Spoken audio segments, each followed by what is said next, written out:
ফিরলাম ব্রেকের পর। এবার হাওড়ার শ্যামপুরের বারগ্রামের দিকে আমরা একটু নজর রাখবো, কারণ সেখানে মাটি বিক্রির অভিযোগ। কিন্তু এই মাটি কিসের মাটি? খাল সংস্কারের মাটি বিক্রির অভিযোগ উঠছে হাওড়ার শ্যামপুরে। এবং যে গাড়ির চালক এই মাটি নিয়ে যাচ্ছে সে কি বলছে, আগে তার বক্তব্য শোনাই। মাটিটা আসছে কালকাটা থেকে। সরকারি মাটি তো, তাহলে এটা কোথায় পড়ছে? রিসর্টে তো? সেটাও জানি না। কারা বলেছে আপনাকে ফেলতে? তারা যে গাড়ি ভাড়া করে তারাই। মাটিটা তাহলে ওই খাল কাটার মাটি ওখান থেকে নিয়ে আসছেন তো, বারগ্রাম থেকে?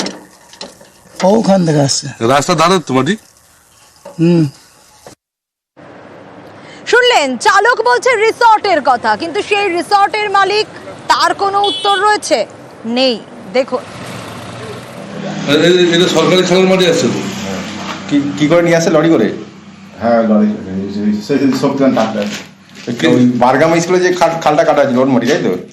আমি সঠিক জানি, বললো তো বারগ্রাম থেকে আসছে, আমি সঠিক জানি বারগ্রাম থেকে আসছে বলুন। ওই খালের মাটি।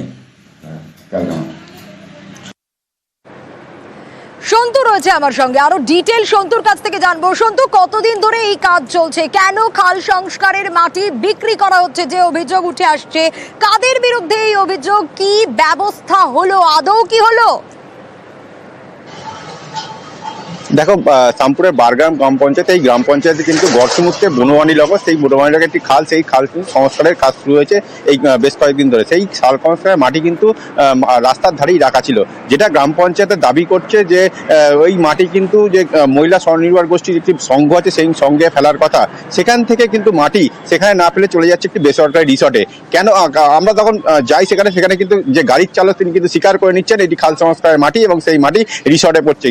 রিসর্টের তিনিও কিন্তু স্বীকার করে নিতেন, যদিও বারগ্রাম গ্রাম পঞ্চায়েত উপপ্রধান কিন্তু ব্যাপারটা জানতেন না বলে জানিয়েছেন। তিনি জানেন এই খাল সংস্কারের মাটি তারা অনুমতি দিয়েছিল যে স্বনির্ভর গোষ্ঠী, সেই মহিলাদের যে সংঘ, সেই সংঘের ওখানে ফেলার জন্য, কিন্তু তা কিভাবে মাটি বেসরকারি রিসর্টে যাচ্ছে তার কিন্তু জানা নেই।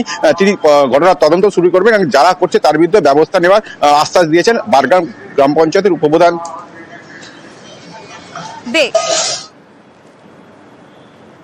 আপনার কাছ থেকে এই খবরটা পেলাম, কিন্তু আমরা পঞ্চায়েত থেকে আমাদের গ্রাম পঞ্চায়েতে একটা মহিলাদের সংঘ অফিস আছে, ওখানে আমরা মাটিটা সেটা পাঠাচ্ছি। এবার তার পরিবর্তে কখনো কোনো যদি গাড়ির ট্রেলারটা যদি নিয়ে যায় সেটা জানা নেই। আপনারা বলছেন, আমি খোঁজ নিচ্ছি এবং খোঁজ যদি হয় আমি অবশ্যই তাকে নিষেধ করবো, এবং যদি তারপরে না আসলে আমি প্রয়োজনীয় ব্যবস্থা নেব।